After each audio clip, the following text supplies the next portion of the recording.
Good afternoon, Facebook fans. Good afternoon, YouTube fans. Good afternoon, family. It's your girl, Bella, better known as Linda Rigby. Thank you all for joining me today. As everybody, if you're hiding under a rock, then you wouldn't know. Today, we're celebrating officially Martin Luther King Celebration Day. So without further ado, this is Bela Biz contribution. Here's a little something for you.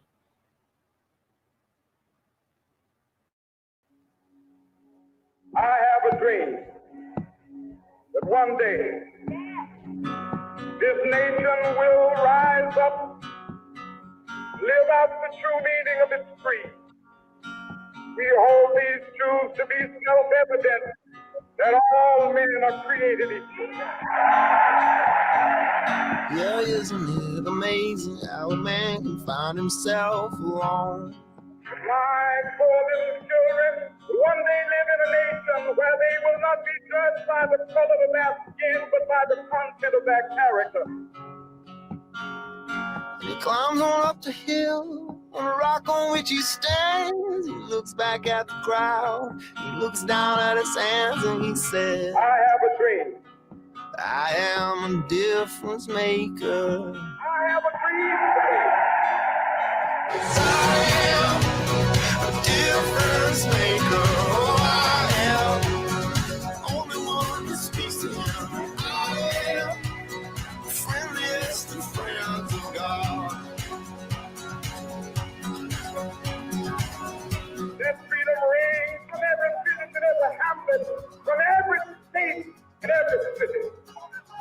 We will be able to speed up that day when all the soft children, black men and white men, will be able to join hands and sing. I am a difference maker. Oh, I am the only one who speaks to him. I am the friendliest of friends of God. Free at last, free at last. Thank God Almighty. We are free at last.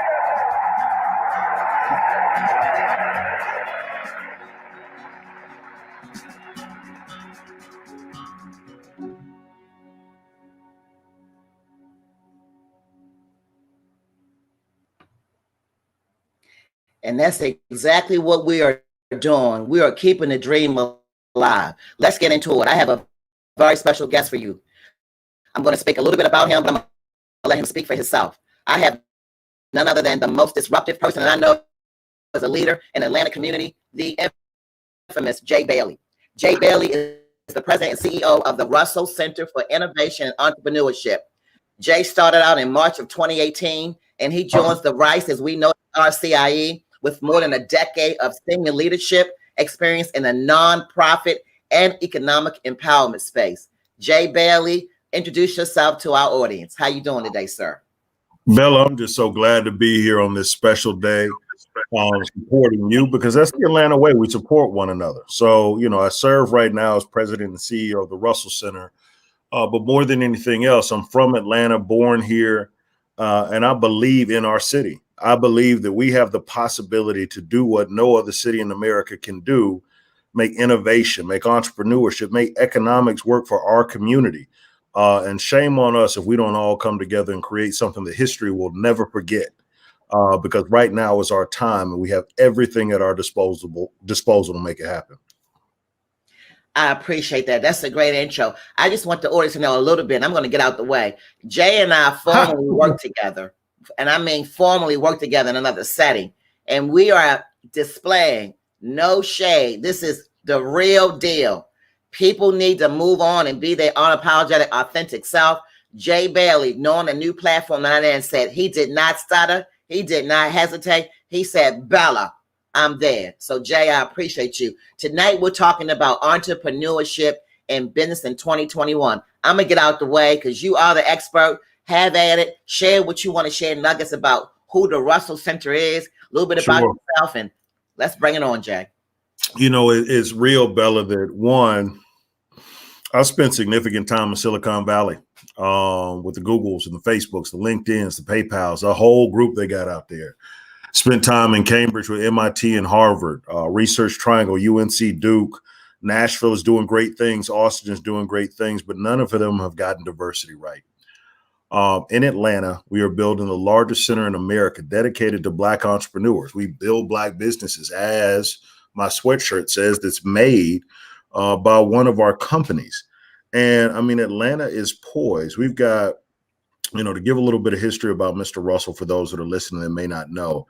And if you're in Atlanta and in business, you've got to give your flowers to Mr. Russell. This is the brother that helped build half of our skyline. Integrated the Chamber of Commerce on the city level and the state level, creating a pathway for Black people to do business in this state and this city. The only civil unrest we had in Atlanta, 100 students got locked up during the student movement. They made one phone call and one man bailed them all out. This is the brother that had the audacity 74 years ago to build a headquarter building with his name attached to run his company. And you've got to think of a Black man in the Jim Crow segregated racist South 74 years ago, having the gall to build a headquarter building that's 50,000 square feet and a full city block wide. He built that headquarter building at 504 Fair Street, right at Northside and Fair. Not unintentionally. He built it there specifically because directly across the street was Morehouse, Clark College, Morris Brown, ITC. And he knew those students from all over the country that came to those schools to get an education when they couldn't go to Georgia Tech, or where they couldn't go to UGA, or they couldn't go to Emory. He knew that they needed to see the physical manifestation of what was possible for people that looked like them. And he built his headquarter building to be that beacon on a hill for those students and for the community.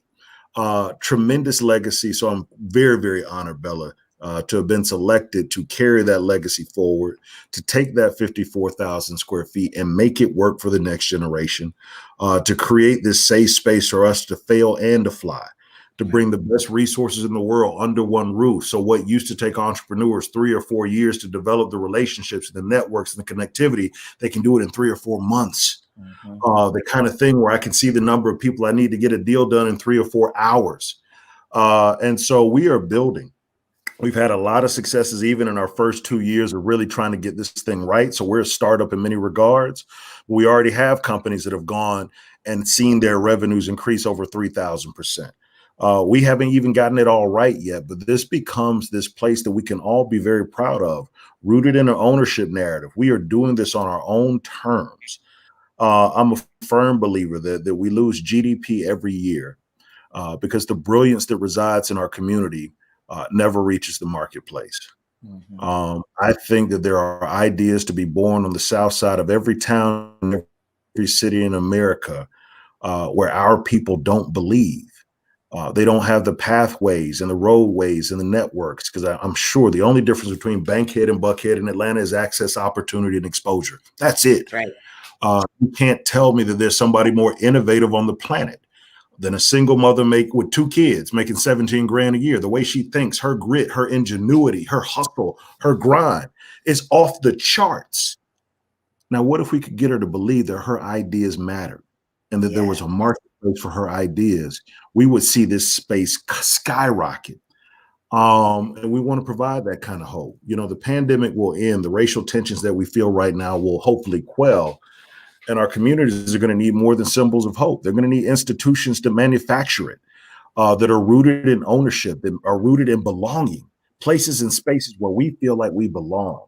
And that's why an ownership narrative, we own the building. We own that 54,000 square feet. This isn't where some corporation has placed something in the hood for Black people. No, this isn't one of those situations where the government built a community center to help job training. No. This is a building that was built by a Black entrepreneur, and now we're continuing that legacy for Black entrepreneurs. It's a powerful space to be in. I think that we're going to do powerful things as we start to think about all the things that are happening in Atlanta. For us to have the AUC and to have more enrolled Black college students than any other city on the planet. To have places like the Gathering Spot, to have places like RCIE, to have districts like Castleberry Hill, to have more Fortune 1000s than most other cities in the world, to be the #1 city for innovation centers, to have Morehouse, Clark, Spelman, ITC, Morris Brown, Morehouse School of Medicine, Georgia Tech 2 miles down the road, Georgia State a mile down the road, Emory. My God, we have it. And all it takes is a little bit of vision, a whole lot of belief, a whole lot of collaboration, and to love each other enough to show up when we ask. So Bella, yes, when you reached out and said, hey, can you come on the show? My answer was, of course, yes. The only way Atlanta becomes great, the only way Atlanta realizes its truest potential is if we start to see value in our own reflection again. And we do whatever we can to make sure that all of us get there together. The African proverb says, if you want to go fast, go alone. But if you want to go far, go together. That's I think right. Atlanta has the possibility of going very far, but we don't get there if we don't go together. That's right. Let me tell you something, Jay. I'm looking at some of the comments. I'm going to read some of them. One of the main reasons that I reached out and I knew in my heart that you would like right back at you, Bella, is because you're a hidden secret. Like you're the hidden sauce. Like it's so many people. And you know, in my former role, Joe, that's who I was. And I still am, Jay, the conduit. I'm the messenger. But you know what? People always talk about information is so powerful. Yeah, but you got to know it. Right. And so I want you to share more because a lot of people say, oh, my God, in local, they didn't even know you exist. Like, what is that all about, Jay? You know, I think the part of that's intentional, though, Bella. I think that there's become this celebrity culture that's really hidden the true power that we could wield. You know, our city, we're the worst country in the city in the country for income inequality. Worst city in the country for economic mobility. A child born into poverty in Atlanta has less than a 4% chance of reaching the middle class. But the news flash is there are no poor white neighborhoods in Atlanta. Most of these people are Black people. Over 98% of them are Black people. And we start thinking also when we look at the number, 71% of African Americans, Black folks in our city are liquid asset poor. But you wouldn't feel it when you talk about what you see, the big celebration of things. But guys, we've got a whole new definition of poverty. Come on, Jay. Liquid asset poor doesn't mean that you live in a shack on the west side. It means that you don't have $2,000 of disposable income should an emergency happen. 71% of us have that situation. So the new poverty is not a shack on the west side. The new poverty is a 5-bedroom brick house, 2 cars in the garage, but you're cash poor and don't have $2,000. And I'm not condemning anybody that's in that situation because it's most of our reality. But that cost of perception, Bella, is what is killing our community. What it looks like is more important than what it really is. And so I'm really focused on trying to build the foundations, a strong foundation that we can build community on that is rooted in authentic truth, not some puffed up kind of imaginative, what looks good for the moment. Let's create a real foundation that will last generations yet unborn. Let's plant some seeds that will grow trees whose shade we'll never sit under. And so, you know, for me, it's not about the recognition or blowing up and having the name all over the place. It is literally when Bella, you know, or Linda comes to me for help, I've got something that can really help her. And it's the type of thing where, yeah, man, it's the Russell Center very quietly over the past 2 years has been building our capacity, raising money. And trust me, when it's time and when we're ready, the whole world's going to know what we're doing in Atlanta. We've just got too many assets, too many weapons on the board to not be successful. And it's a powerful thing. But if folks want to reach us, rcie.org. Or follow us on social media. Find me on LinkedIn, Jay Bailey, and you just type it in on LinkedIn. Let's start to connect because when our community starts to connect, when these circles start getting smaller, when that degree of separation starts to get less than one, right, and we all start to focus on how we want to move forward, watch out. There'll be nothing like it in the history of our world when they see the possibility of what Atlanta can bring to the table for Black folks in business and economics and going forward. This is tapping into the spirit of Auburn Avenue. It's tapping into the spirit of Wall Street in Tulsa or Jackson Ward in Richmond, Virginia. You said you were from Baltimore and all those corridors along the Eastern Seaboard where Black people had it on lock. Let's get it back. Let's show the world what we're capable of. And Bella, I just believe it in my spirit that everything is possible in that space. And what we're talking about right now at some point become real. Oh, absolutely. Listen, I want to talk a little bit about the space that I've been in and I'm in. Jay, I hear this all the time during this pandemic. I'm talking about future business owners. I'm talking about entrepreneurs. Hey, I don't know what to do. I gotta pivot. I gotta revolve myself. I gotta evolve myself. I mean, it's a lot of people downtrodden because we're gonna speak truth to power tonight, and we get ready to bring somebody on, Jay. It's actually a surprise for you. We're just trying to work out technical difficulties, but I want you to speak to all of the people that I know that are entrepreneurs, that are business owners, and they're like, dang, I ain't making no money. Yeah. Pandemic done hit. I gotta pivot and do something. But I'm downtrodden in my mind. Come on, speak. Oh, well, hell, it looks like you just brought the king himself on board. Ryan Wilson, what's up? I mean, Ryan is a perfect example. I remember sitting with Ryan one day, and Ryan said, Jay, I didn't need to go get my MBA. My dad runs a multi-million-dollar business. We got to get out of this thing that we can do this thing on our own and by ourselves. When he needed to ask questions about businesses, he'd call on his dad or his friends or his network. Ryan didn't get to where he is now, and mind you, bro, give you your flowers. You're killing the game right now. I'm so proud of you. Yep. It is literally, we have got to destroy this notion that we can do it by ourselves, that we're a self-made man and we don't need anybody else. And oftentimes, I think we need to go back to what's always worked for us. It's community. And it's one of the things that Ryan taps into with the Gathering Spot that he's done incredibly well. We paneled 1,500 Black entrepreneurs about what was their greatest need. And I thought access to capital would be number one, but overwhelmingly it was not. The number one answer was community. And so we need each other, but for some reason we've conditioned ourselves to say that, you know what, if Ryan's doing well, I can't support him and give him his flowers. If Jay does well, that makes me do less. Wrong. That's right. I think even this call is a testament to where, Bella, you're breaking out on your own. You're taking a risk, taking a leap, right? Right. And it's scary and you feel like you're alone. You may not have the support that you need. But if you call me and said, hey, Jay, can you jump on the show? I say, yes. You call Ryan Wilson. He jumps on the show. He says, yes. And the three of us may be sharing the information or that word or just maybe that support that somebody needs to hear in word form through your platform that gives them everything they need to keep going, or at least they know where to go. That's the power of what we have here. And so, you know, for those that are saying I'm not making any money, for those that are saying I'm almost at my wit's end, realize we were in an economic pandemic even before COVID-19. And I can guarantee a whole lot of us were saying that before any pandemic. The heart of an entrepreneur finds times like this and we dig in deep and we figure out a way to solve problems that exist. And really, that's all that entrepreneurship is.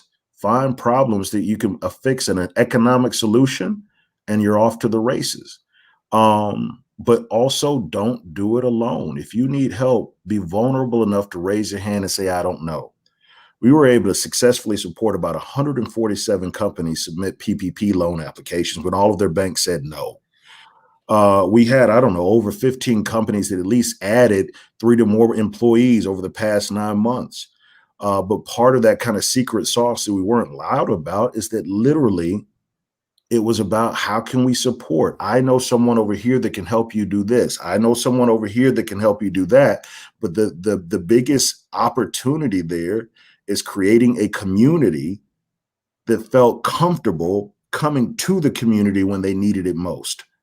And I mean, it's a time now to love on one another.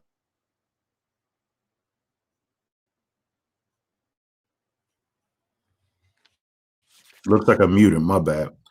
And I just don't trust anybody else with our community. I can't trust those over there to save our community. I think we have all the answers. I think we have all the resources and the connectivity, and we need to start coming up with our own solutions. But I think you brought one of the best in the country on your call that's sitting in the box next to me for figuring out ways to make it work. And it's real, Ryan. And I say that not to puff it up, but to say, I mean, how old are you now? 32? I'm 30. 30. Right. At 30, unlocking the potential of community and unleashing it back into the community. And then not only doing it in Atlanta, but moving it to the former chocolate city, DC, and hopefully moving it to LA at 30. Right. But that's the power of the testament of you didn't do it by yourself. The people that support you and don't want to see you fail, that list is really long, Ryan. Oh, you got it. I mean, it's an amazing thing. So I want to make sure, Bella, we get to hear some jewels from this dude Oh yeah. On the call for sure. It is always an honor to we've been on a couple programs over the years, and you know the feeling is mutual. I mean the thing that I think that this time requires more than anything else is leadership, and I think when communities do not have leaders, right, we see or have seen what happens in the absence of powerful leadership. And Jay, for a long time, I know he said that the Russell Center has been up and running for 2 years, but before that, when I moved back to Atlanta, yep. Has been as consistent as anybody has been on these issues and being an advocate for us. So it's an honor, and I do think that what he said about this conversation being very Atlanta is the thing that makes you know the city different than other places. You know, we collaborate, we know one another, and ultimately believe that our city is better when all the things that we're working on are successful, and there's room for that to happen. So that is a long-winded way of me saying I'm happy to be here. You're good to hear. Oh yeah. So Ryan, we were just talking about, you know, what we hear out here. I mean, I keep hearing, "Oh, Bela, what am I do? I ain't got no money. Bela, I got to pivot. I got a failed business. What am I going to do? What am I going to do?" And I'm like, we're going to rise up. We need some nuggets to go along with that, Ryan. Yeah, I mean, look, if that's you right now, keep going. I mean, the thing about entrepreneurship generally is that it's designed to a certain extent to take your heart out of the game. But for Black folks, I mean, it's designed for us in many ways not to even want to get in the game. And so if you feel that way, know that you're not alone. We've all felt it, continue to still feel like the things that we're doing are impossible. But there is a way. And frankly, at this point, our community needs you to continue to persevere. And you will get to the other side. I mean, this whatever challenge it is, it really shall pass. Just keep moving. With that said, I mean, part of I think both of our responsibilities, and Jay and I, and work that you'll see us do sometimes publicly, but a lot of times in private conversation, is we've got to discuss some of the systemic things that make it more difficult for Black folks to be successful in business. And so know that if you're feeling some of those effects, that the system has been designed in some ways to make sure that you feel them more than other folks. And we're collectively working on it. But I mean, there are some tough stats out there that make the journey hard. I mean, one stat that's been haunting me over the last several months is that 96% of our businesses don't have a single employee. So if you have an employment crisis in a community, and you have businesses being started in that community that cannot employ people, right? 0.5% of our businesses do over $1 million a year in top line. Why is that important? Chasing seven figures is not just important just for the sake of it, but it really at those thresholds starts to begin to have other opportunities for people in the community to participate in the business. So if that's you right now, know that you're not alone in it. But to Jay's point earlier, I mean, we have to continue to stay in contact with one another, share the information that's out there, resources that are out there, and know that if that is our approach, that we will be able to overcome, frankly, like our community always has.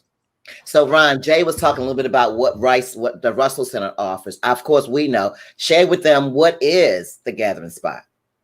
The Gathering Spot's a private club rooted in community and culture. So from a space perspective, it's event space, restaurant and bar and workspace. But similar, I think the core of both organizations is a focus on people and a belief that if we can connect and create context for folks to know one another better, that amazing things can happen from those conversations. So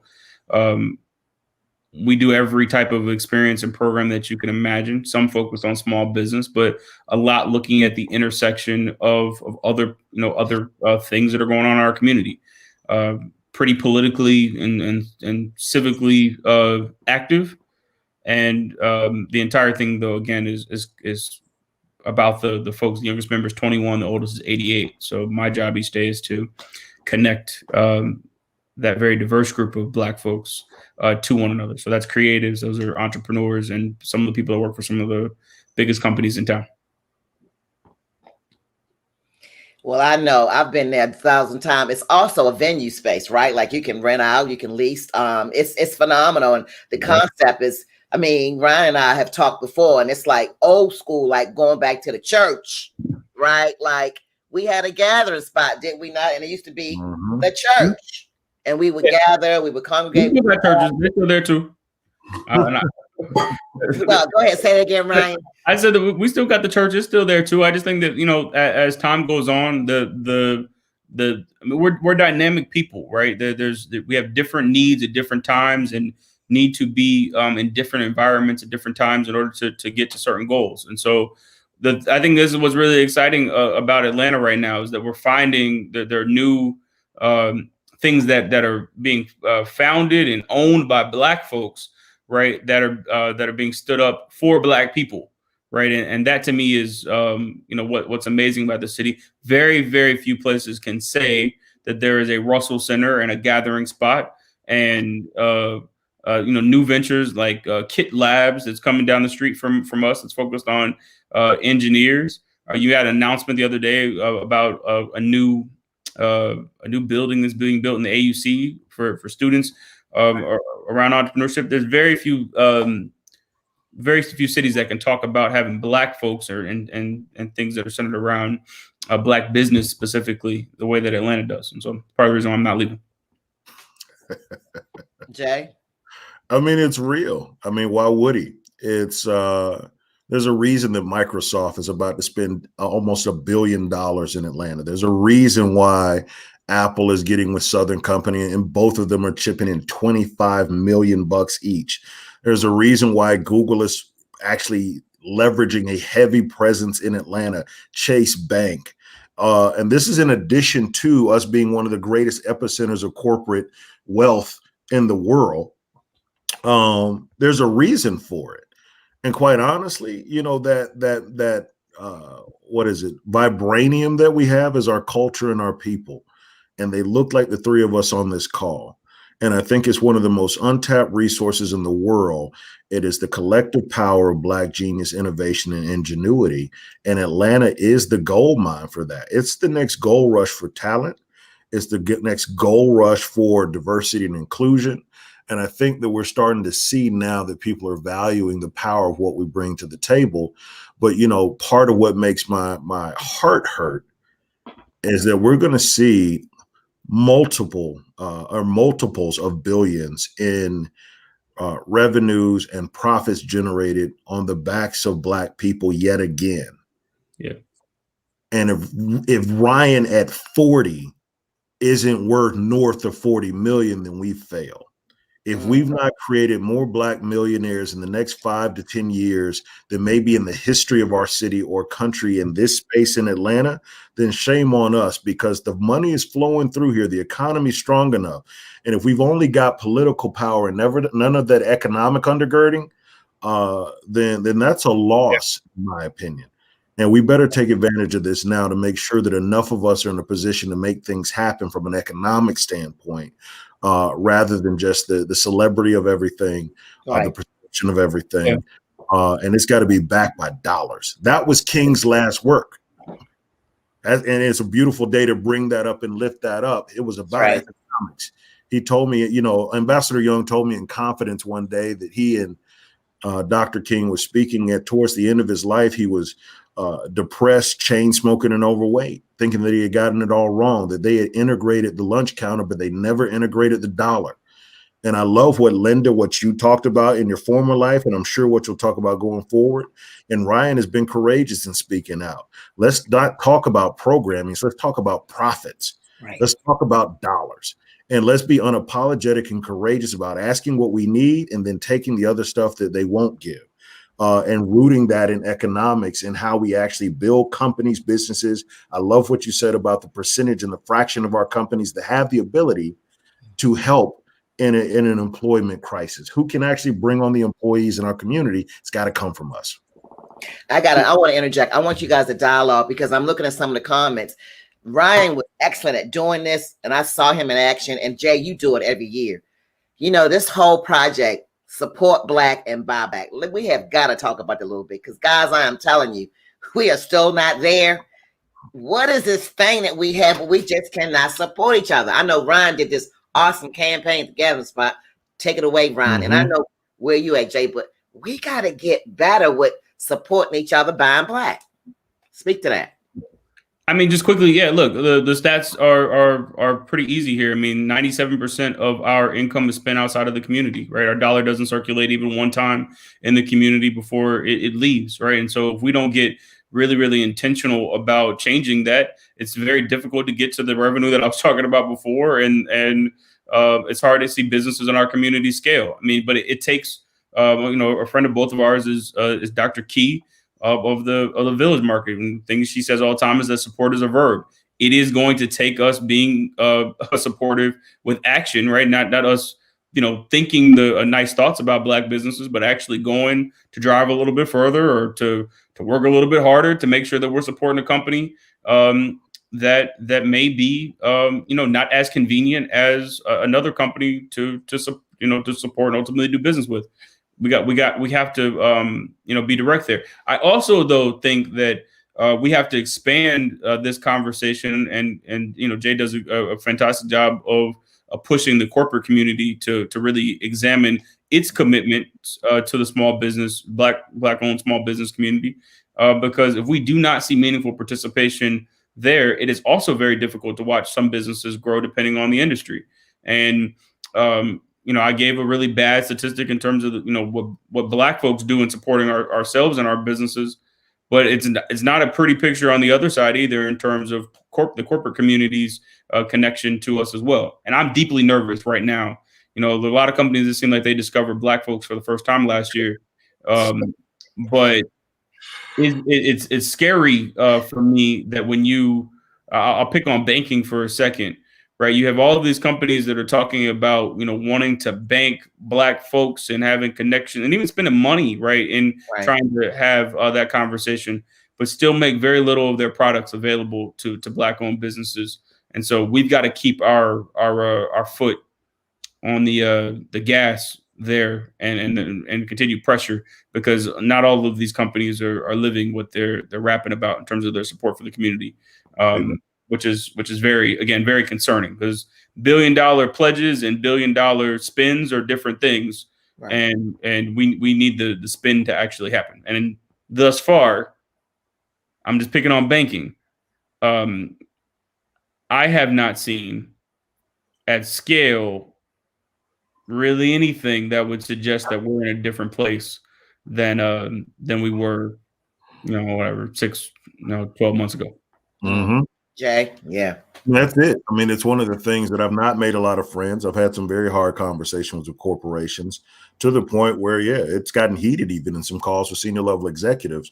The window dressing, there's this thing called the $1 billion roundtable, where a company gets a big stamp of approval if they spend $1 billion annually in their supply chain with black or minority, let me say that very clearly, minority suppliers. Yes.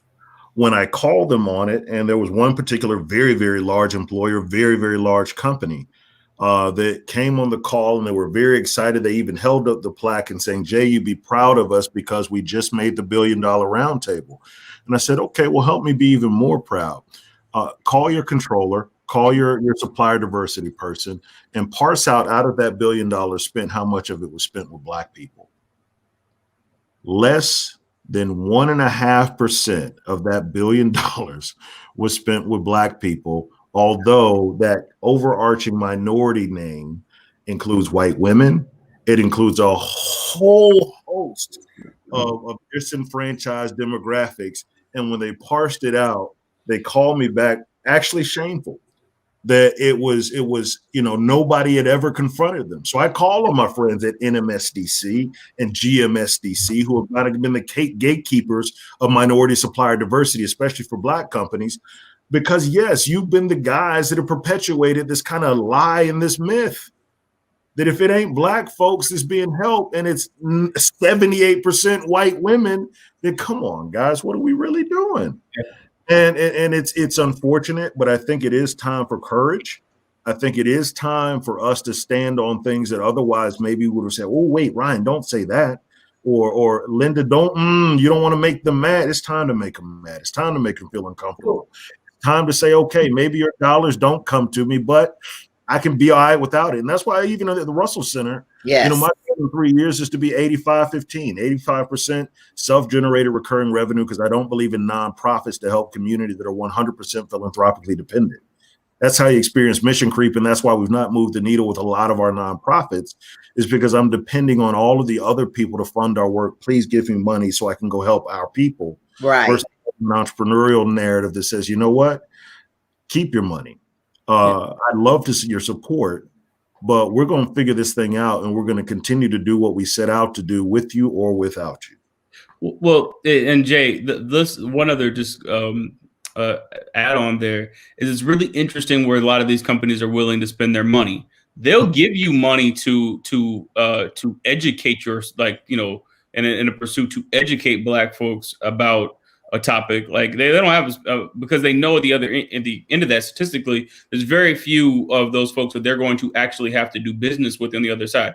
I'll be very candid with this, with everybody that's watching, right? We as a company will be 5 years old in March. So we're nearly there. So it's a stat that actually a lot of black owned companies don't make it to 5 years. That's right. But you would not believe, right, for all that's happened at TGS, and I'm super grateful for every single person that's been a part of making that a statement that can be, true in any respect.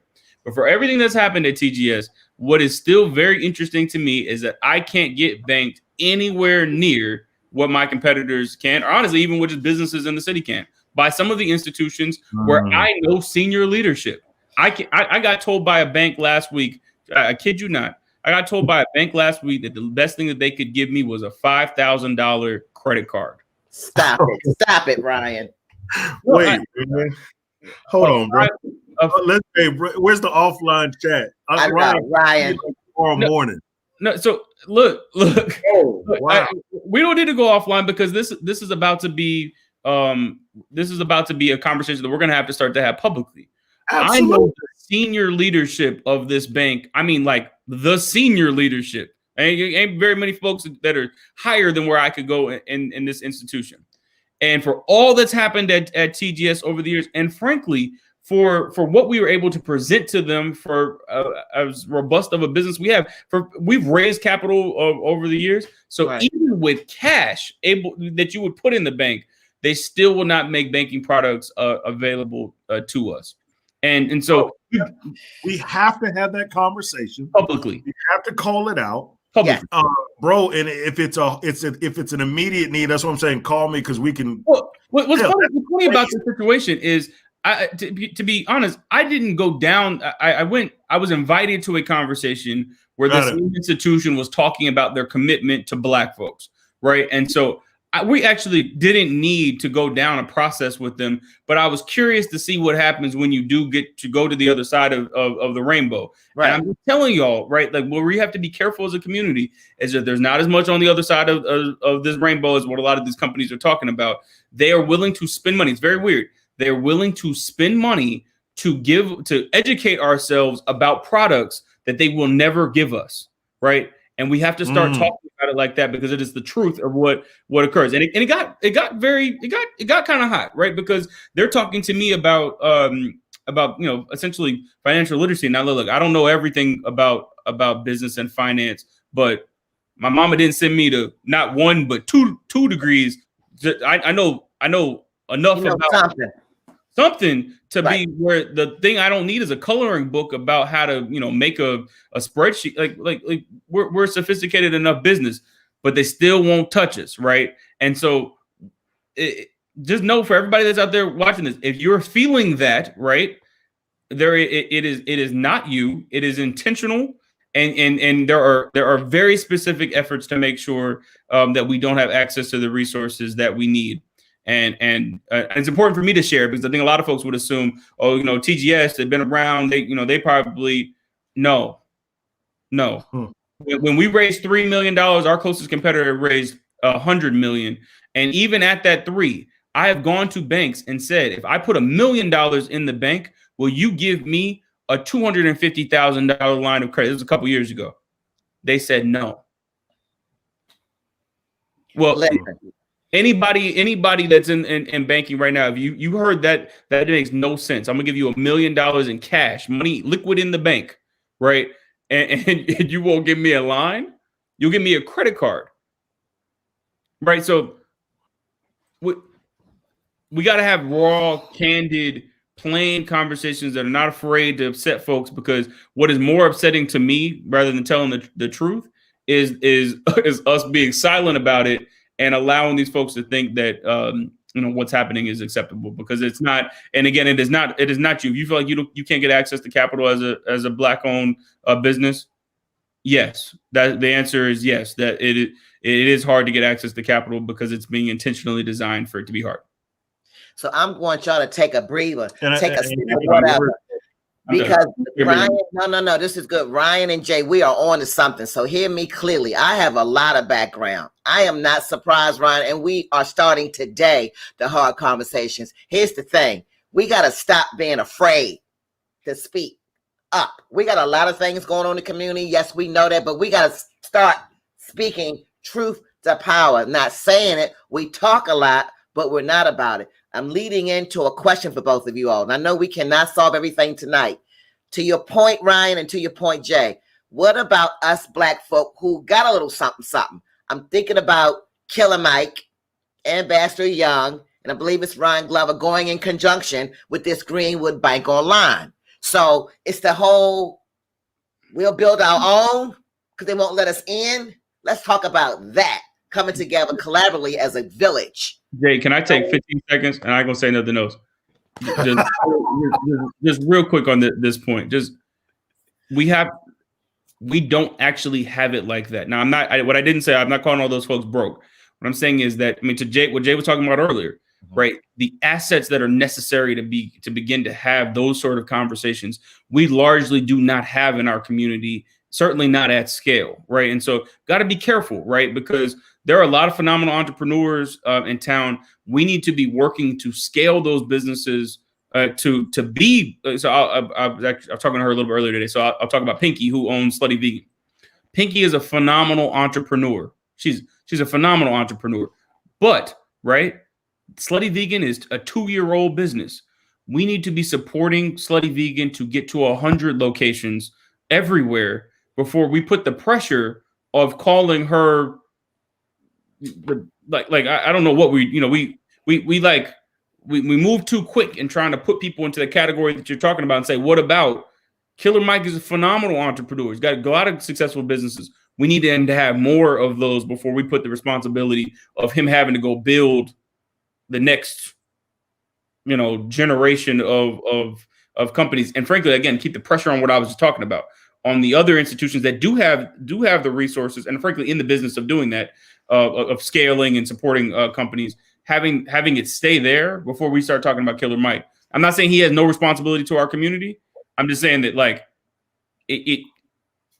he's not Bank of America. He's not JP Morgan Chase. He's not Wells Fargo, right? He's Killer Mike, and right. He's doing a phenomenal job. But we got to be careful about the expectations on folks. Thank you, Ryan. I want to clarify my statement. I'm saying not just Killer Mike. I'm saying collaboratively, all of us. I would never put a responsibility on one. I've been around this game a long time too, and I'm coming from a perspective of the village. And so, thank you for that, Ryan. I want to clarify. The village doesn't have as much resources in it as the village talks about having, and that's part of the issue.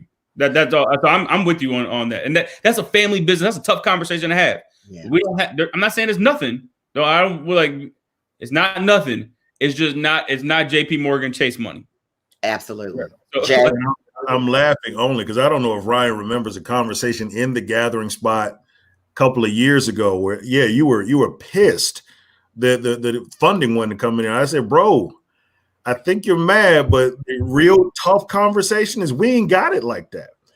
And it's a real thing. And so I think Linda, Bella, as we start to talk about collective resources, I agree with Ryan when I said that if he's not worth 40 million by the time he's 40, I mean it. Like if we've not supported him, hell, I pay I don't go as much as I can because we're trying to build a center, but I pay 5 memberships at the gathering spot for different people. Why? Because Ryan, even through pandemic, y'all send the emails, but I didn't even think for a second that money wouldn't draw out of my account to pay the memberships, because sink or swim, if I got it, I got to support. If my barber, I hadn't gotten a cut in a year, my barber still sees the money every week because I'm in a position to continue to pay what he was expecting. That level of ownership of we understand the consequences of non-support. Absolutely. I agree with Pinky in looking at, yes, it is great that she had success with one store. It is great that she's now opened 2 to 3 more. But for her to be a successful brand where she has the kind of leverage where she can truly help our community, to Ryan's point, get her at 100 franchises, and then let's talk about her power to make things happen. That if the swag shop is a cash cow for Killer Mike, then let him be like Supercuts. And why not? And let him have 10,000 stores all over the US. And now he can have a real conversation. Because I think that I love what you said, because it is the cost of perception that has killed us. That yes, Jay pulled up in a Range Rover, but ask Jay what he has behind that Range Rover. We lead the country and use luxury auto sales. Why? Because the cost of perception carries all the weight. What I look like equates to what I have, and that's not necessarily true. And if we look at ways where we can kind of shed that exterior skin and really get at the heart of wealth building, all that extra silly stuff won't matter so much. Oh, yeah. You know, and I think that we've been caught up because we come from such a position of lack. But under that lack is tremendous power, but we allow the things and the images and the perception and the material to override. Yes, Pinky is a beast, but she would be a certified monster at 200 franchises. And I think that that's, you know, kind of where we are with the Russell Center. I want to lead an organization that's based on revenue, profitability, rather than this big celebration of big raises with no real undergirding. You know, are you running a business, or are you just very good at raising money? If that company is positioned to exit, I got a shirt that's made by this very same guy, Groovy Clothing, that says exit is not my strategy. I don't necessarily believe in unicorn shops that are building this thing to sell it off, but it will never create jobs in our community. We'll never create hope in our community. We'll never create wealth in our community. It is literally just built to be launched off into someone else's pocket to make money. Like I said, I think that I love what Ryan said, and it's things that I believe and have articulated many times. Yeah. That we've got to raise the bar on what success looks like, and it's not just a Benz. We've got to raise the bar on what wealth looks like, and it's not just a nice home. And I think that we've just not had enough exposure to what wealth really is. I think one of the reasons in working with all these corporations, even working with the Russell family, is to say that even I told the Russell family, and I hope all of y'all are listening. I said, when we talk about wealth gap, in the list of wealthy people in Atlanta, y'all are the poor people. And it's literally, guys, that we have to have a new understanding of what wealth is, what it could be, what it looks like, and this ownership narrative that we've lost, I think, over time. I don't know if we're frozen now. It looks like Ryan and y'all are frozen. Can you see me?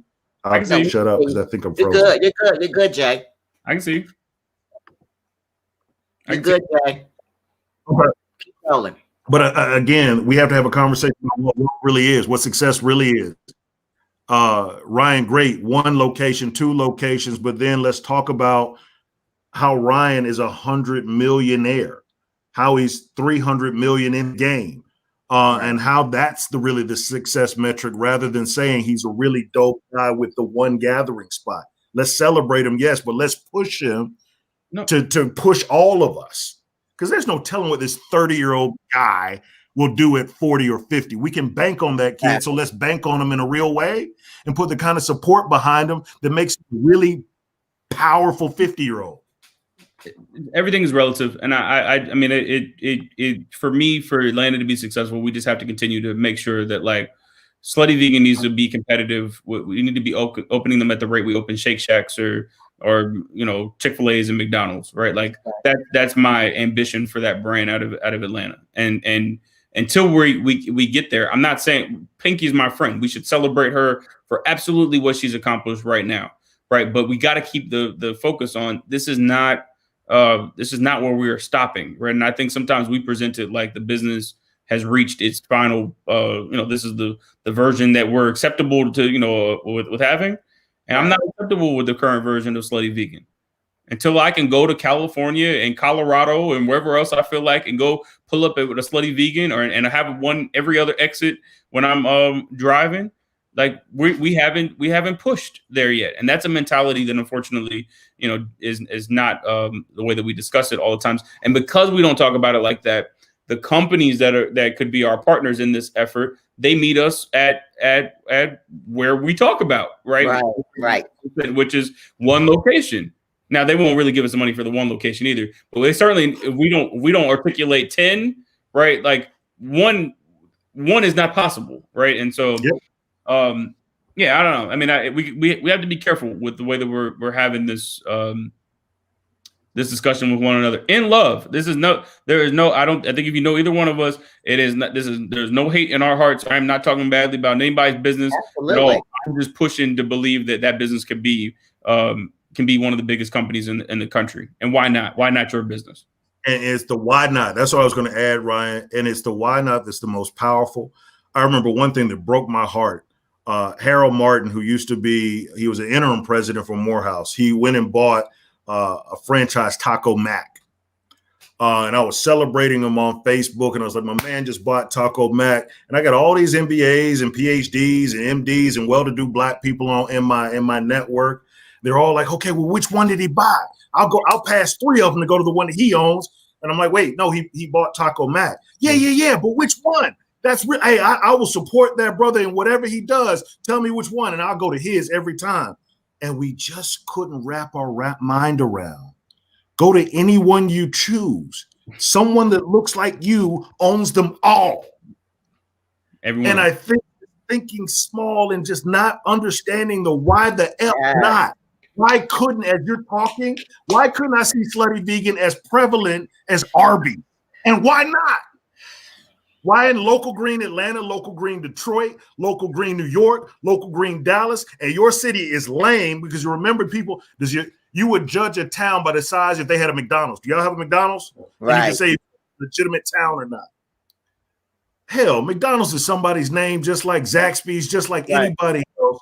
And for whatever reason, we just do not believe. I got another shirt that just says believe.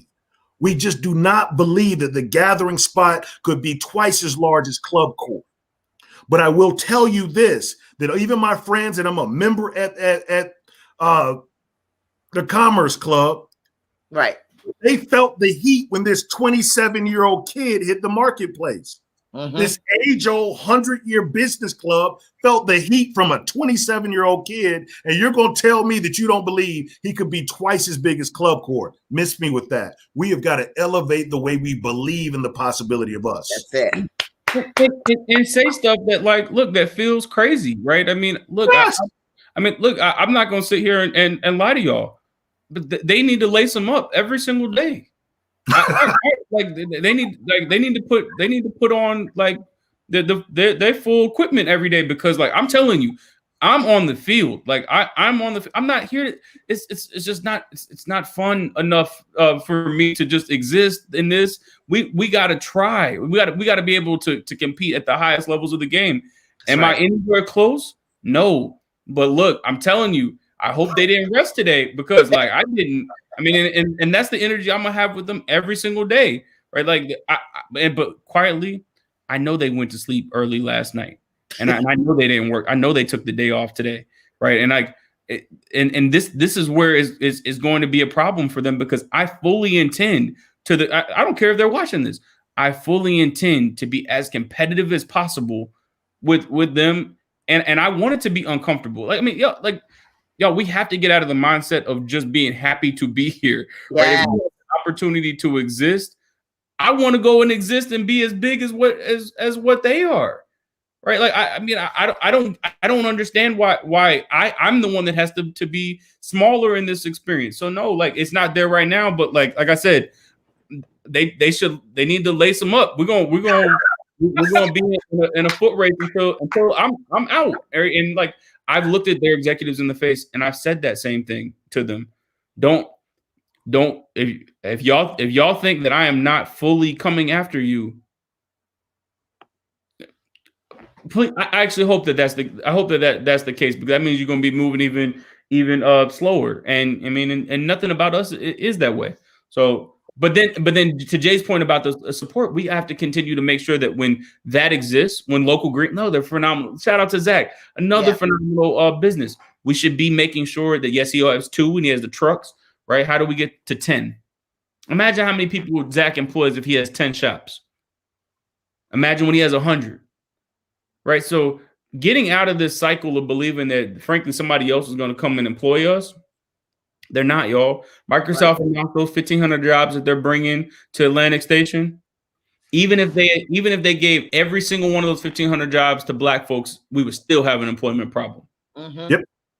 It has to be our businesses collectively scaling to get us out of some of these problems. So guys, listen. So Ryan, listen, Jay, here's the call, right? Y'all know Bella. Y'all know I will hunt y'all down. This is starting the conversation. Ryan, no. How many texts? About 100 texts? I don't know, maybe 99. But here's my point. Y'all know I'm sincere, right? We're starting the conversation tonight. And I want each one of you, before we wrap up, to give a call to action, because this is a powerful conversation. And you better believe it.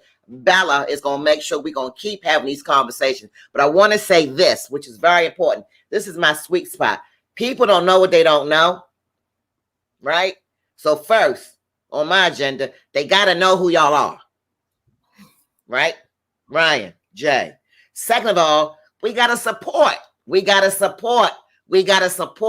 Ryan, I hear you. My hat's off to you. We've got to support each other, our own businesses, but we got to know where you are and who you are. Right? So I want you all to give a call to action, because I'm going to bring y'all back. I'm going to get Pinky. I'm going to get everybody, because y'all know from my old space, I got people saying, hey, Linda, I'll come on your show, because I want people to know who I am, right? Because we got to talk about the real things, and we got to support each other. People don't know what they don't know. So I got a lot of comments. Give me a couple of minutes. Y'all got people blowing up. I got people saying Tracy Atkinson, powerful. Denise Winston, I see every day in corporate America with the suppliers not hiring our people. Cornell Rigby from Baltimore. A Baltimorean wants to know, no disrespect, but how do you get the name Slutty Vegan? That's for Pinky Cole. I've got a couple more comments from now that he's heard it, he'll never forget it. Right, exactly. Stewardship to ownership. I mean, you guys are blowing up the audience.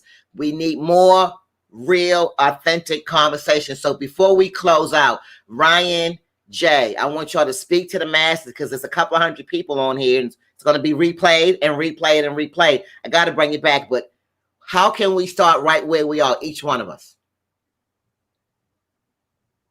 I mean, for me, it's simple, guys. Like, the power of even this conversation, Linda, Bella, is Ryan is building an infrastructure, owned, controlled. It's more than just a symbol. It's a space and place. It's a community. It's tangible assets that are owned and controlled by people that look like us. And we're doing the same at the Russell Center. As I said earlier in the call, find me on LinkedIn. But more than anything else, part of the power, I subscribe to what's my girl name? Issa Rae's platform. Mm-hmm. I don't have to wait on the superheroes. I don't have to wait to catch up with Jay Bailey or Ryan Wilson or Linda or whoever else, Denzel Washington, Oprah, Tyler Perry. Wrong. Find your tribe where you are. Start where you stand with what you know, and who you know best, and get started. Never let perfection stop progress. I think far too often we do lean too heavily on if Tyler Perry gets behind it. If Oprah says yes to it, then it'll be successful. Wrong. Right. And I think that every one of us has a superpower and a genius. We have people around us that will support us, but find the courage to get started. And organizations like the Russell Center, communities like the Gathering Spot, are places where Black people in this Black city have the opportunity to say, hey, I need some help. And there's a community there to support them. Let's take advantage of that. And let's not hide from it. Let's lean into the strength of who we are, what we are. And at the end of it all, it's centered around community, because we need each other more now than ever before. Ryan? I don't have a ton to add. I mean, I think that thing that Jay just said is it. I mean, we got to support one another and be intentional and radical in that support. Community is key. There are a number of places that you can go to plug in. And I mean, the Russell Center being a place, if you're an entrepreneur that is looking to be around other entrepreneurs trying to solve specifically the issues around entrepreneurship in this city and around the country, you should be over there, right? And similarly, I mean, you said, knowing us, I'll kind of speak for both of us. I mean, who really cares about us? I think we have the unique opportunity each day to work in a very specific context that allows us to meet people and probably talk the loudest about these organizations and what we're trying to do. But I want you more to meet the people that are in these networks, many that are the same people, so that you can, for whatever it is that you need to, try to get accomplished, that you can do it. And again, the power of the collective community is far more interesting than Jay or I, to be honest with you. Yep. We just have the chance to talk about it a lot, which is, a privilege for me each day to, it's an honor to be able to do this work. But, my last advice is just, support somebody Black today and keep fighting for the biggest possible version of whatever it is that you're trying to do. You're the person that has been designed to do it. And we're going to work collectively to make sure that you hit, whatever that final milestone is that you want to get to. Jay, anything else as we close out? Because this is the beginning of a great conversation that we will continue. Oh, this is it. We're just here. Ryan said it all, but Bella, it's good to be here. But this is a testament of what makes us powerful. You put out the call, we answered. It's not about positions or possessions. I like what Ryan said. Our community is a hell of a lot bigger than either of the two of us. And quite honestly, I'd love to see where we don't even show up on the radar in 10 years.